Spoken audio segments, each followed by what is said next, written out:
O karon guys, sayo pa lang sa adlaw di ata karon sa Queen Sofia nagsakay tag lancha kay padulong tag sa Sapaw kay mouli sa tag Siargao Island. Karon ato makita diri gibira na nila ang pundo. Bigyan mga kusgan ning mga tawhana.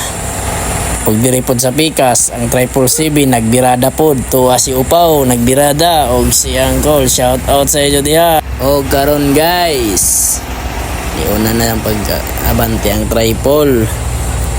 Pagtiya na, makita na nato na abanti na po ang Queen Sofia karon. O dire nagkatapo jud kami dire paglarga. Kay ang plano maglumba og diring dapita nagkatapad na jud. Dire perting kusog ang dagan sa mga lancha Queen Sofia og 777. Pagkakusog ng dagan diring dapita nagtapad na jud nindot jud kayo ang tapad basta kay linaw ang dagan sa panahon. Maura to mga idol. Salamat sa inyong paglantaw sa atong gamay na video.